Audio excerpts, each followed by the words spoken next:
Viral, video Cak Nun sebut Jokowi Fir'aun. Cuk Nan sedang mempermalukan diri sendiri. Kan juga algoritma pemilu. Saiki misalnya pemilu 2024 itu kon gak mungkin menang. Wis ana sing menang kita saiki. Wis ana sing menang.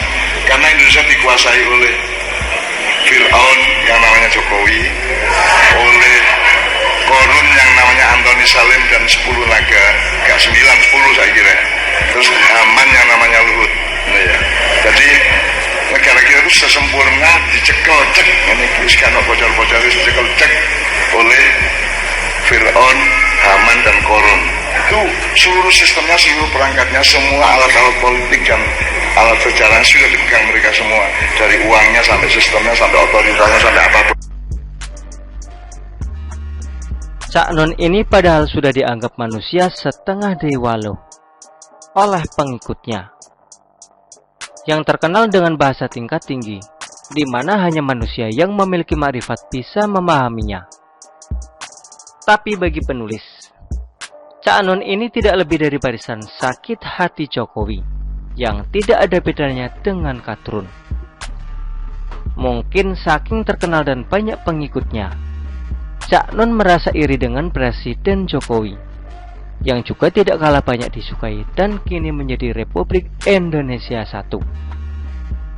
Tercatat beberapa kali Cak Nun berusaha untuk menyatukan Presiden Jokowi. Yuk kita review sedikit sejarahnya. Pertama, melakukan kamikasi politik untuk membuat Presiden Jokowi kalah pada tahun 2019. Gak perlu pintar untuk melihat orang yang sok netral padahal Katrun. Munafik Katrun itu. Terang benderang kok. Tonton semua video beliau di YouTube pada tahun 2019.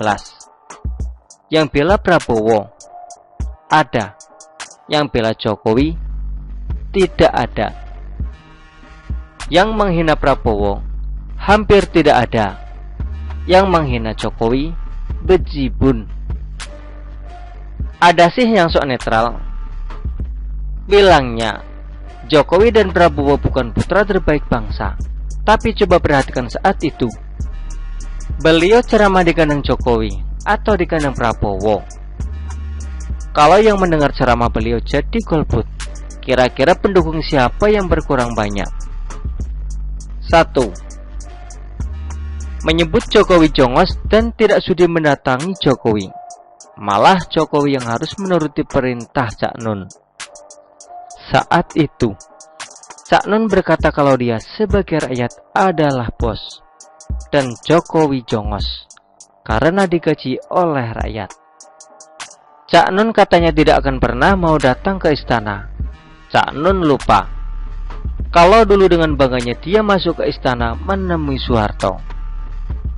Soal digaji rakyat, tampaknya Cak Nun terlalu bego memahami kalau Jokowi digaji dari pajak seluruh rakyat. Bukan cuma dirinya.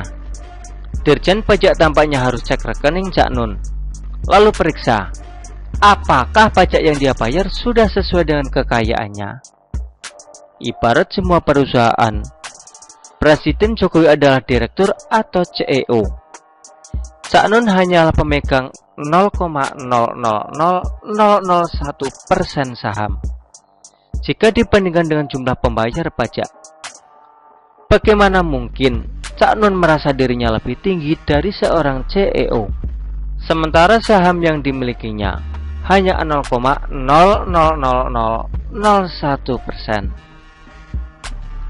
Ini ibarat penulis beli saham BBCA 10 lot, lalu penulis merasa sebagai bos dari CEO BCA dan bisa memerintah seenaknya CEO BCA. Logika macam apa ini? Logika orang yang memiliki makrifat dan bahasanya setengah dewa kok kayak gini sih? Setelah 2 kali menyerang Jokowi, tampaknya Cak Nun tidak kapok. Kali ini dia kembali menyerang Presiden Jokowi lagi ala Amin Rais, yaitu menyebut Jokowi Fir'aun. Dilansir suara.com.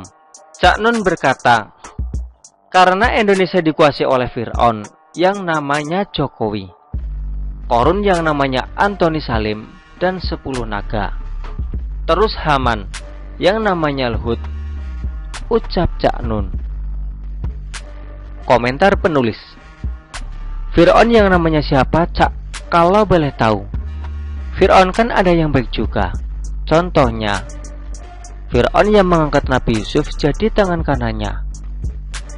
Cak Nun tahu kan, kalau Fir'aun itu gelar untuk Raja Mesir, bukan nama pribadi. Cak Nun kalau mau tahu contoh Fir'aun, maka silahkan datang ke Korea Utara. Lalu Cak Nun kritik tuh Kim Jong Un dan sebut dia Fir'aun. Nah, nanti Cak Nun akan paham Fir'aun itu seperti apa. Walaupun pahamnya setelah dimasukkan ke lubang buaya, atau mungkin jidat Cak Nun sudah bolong. Walaupun pahamnya setelah dimasukkan ke lubang buaya, atau mungkin jidat Cak Nun sudah bolong. Negara kita sesempurna dicekal atau dipegang oleh Fir'aun, Haman, dan Korun. Itu seluruh sistemnya, seluruh perangkatnya. Semua alat-alat politiknya sudah dipegang mereka semua. Dari uangnya, sistemnya, sampai otoritasnya, sampai apapun, ujar Cak Nun. Komentar penulis, tuh kan kadrun banget. Kalau semua sudah dikuasai kubu Jokowi, maka tidak mungkin ada yang ngepecat di Capres. Karena kalau sudah semua dikuasai, maka hampir tidak ada harapan untuk lawan politik Presiden Jokowi menang. Kalau sudah menguasai semuanya, maka Presiden Jokowi tinggal mengatur, undang-undang agar bisa menjabat seumur hidup. Kalau semua sudah dikuasai, seperti Soeharto yang Cak Nun datangi, maka Presiden Jokowi tidak akan membiarkan lawan politik, termasuk Cak Nun, untuk menghina dan provokasi yang bisa mengganggu stabilitas kekuasaannya. Cak Nun mungkin masih nostalgia era Soeharto, presiden kebanggaannya. Dia merasa kalau Indonesia bisa dikuasai satu kubu secara diam-diam, tanpa ada yang mengawasi. Cak Nun karena manusia setengah dewa, mungkin kelamaan hidup di alam lain, sehingga tidak sadar kalau zaman sudah berubah. Begitulah kura-kura. Artikel ini diambil oleh siwa.com dan ditulis oleh Jaya Wijaya. Bagaimana menurut Anda?